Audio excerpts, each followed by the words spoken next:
Okay, so similarly to the previous problem, we have a slope field that we have to draw. We're given the first derivative.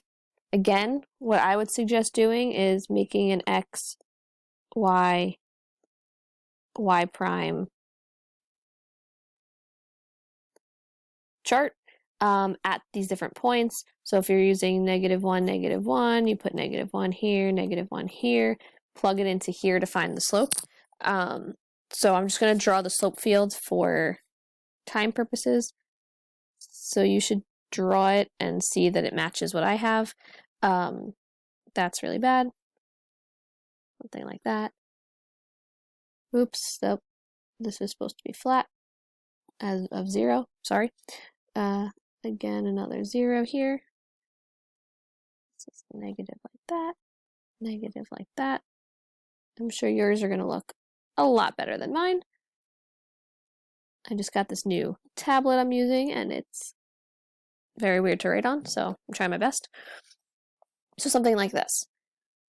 For part B, there is a horizontal line with equation y equals c that satisfies this differential equation. Find the value of c. So what this means when it talks about something that satisfies the differential equation, it means what can we draw on here that would be true by following these slope fields.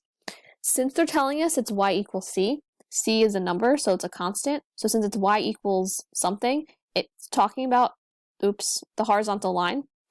So it's supposed to be straight, but a horizontal line going this way. So if I look at my graph of my slope fields, what horizontal line could I draw that would follow this? So that would be the line that goes through y equals 1. So it follows this slope of 0 here. So we would just write that the line y equals 1 satisfies the differential equation. So you would write that out, but I'm having issues with this, so I won't. So c is equal to 1. Okay. And then part C of this, again, find the particular solution, y equals f of x, to the differential equation with the initial condition f of 1 is equal to 0. So what we need to do with this, because it says particular solution, we need to separate the variables, solve for y by taking the antiderivative, plug in the initial condition, solve for c. So they told us in the beginning, and I'll rewrite it here, dy over dx is equal to y minus 1 squared cosine of pi x. So it looks confusing because there's a cosine in it, but we can work with it. So first step is to separate the variables. So I'm going to move this y minus 1 squared to the other side by dividing it out. So I have 1 over y minus 1 squared dy is equal to the cosine of pi x dx. Okay, so from here, I can take the antiderivative of each side. So antiderivative, here, and antiderivative here. So this is the same thing as saying y minus 1 to the negative 2. So just like we normally would do, increase the exponent by 1. So I'm just going to write this over here. So that's y minus 1 to the negative 2. So if I take the antiderivative of that, this will increase by 1 to become negative 1, and then I divide by a negative 1.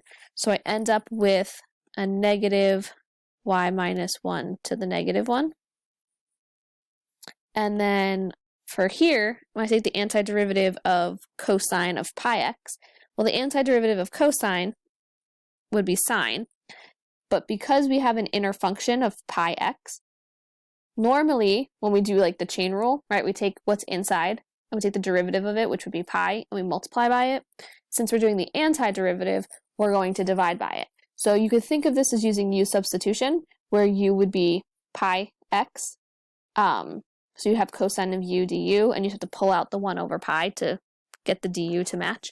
Either way you want to think about it is fine, but when we take the antiderivative, we should have 1 over pi on the outside, and then it's Oops, excuse me, so I lost my pen. So we had, sorry, the sine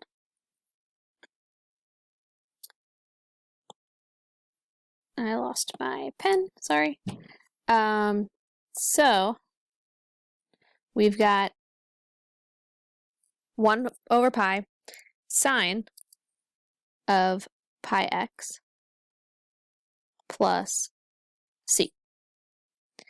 So I'm going to just write this as -1 over y minus 1 equals 1 over pi sine of pi x plus c. And then, similar to what I did in the other ones, I'm going to make this over 1, so I can make it a fraction equal to a fraction. And I'm going to flip them, because what I want is I want to get the y on the top. So then I get y minus 1 over -1. So I'm going to multiply by a negative on both sides too, just in the same step, so I have less room I need. So this is going to become -1 on this side.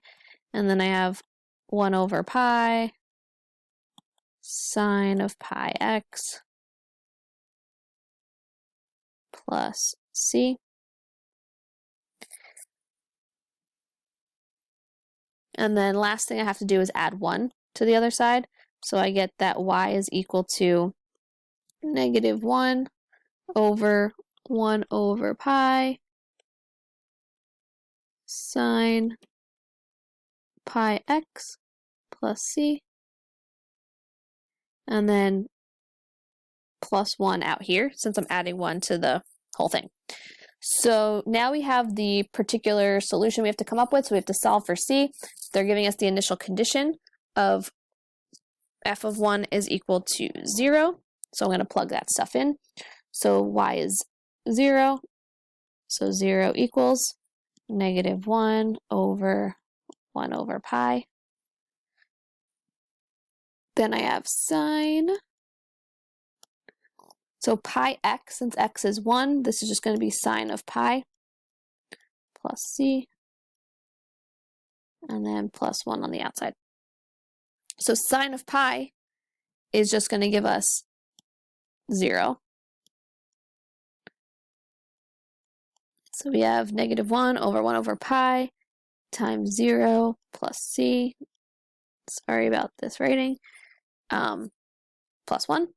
So what I can do is subtract 1 from the other side. So let me get a new page here. So if I take, let me just rewrite this again. So 0 equals -1 over 1 over pi. We said that this was going to be 0 plus c and plus 1. So we could take this plus 1 and move it to the other side. So I have -1 is equal to -1 over, so 1 over pi times 0 is just 0. So I end up with this. So now I can solve for c.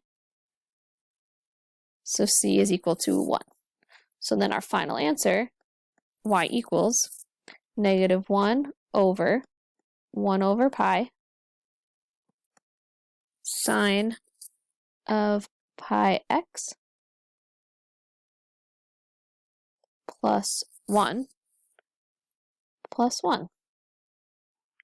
And you don't have to simplify anything. You can just leave this as is, and that would be your answer.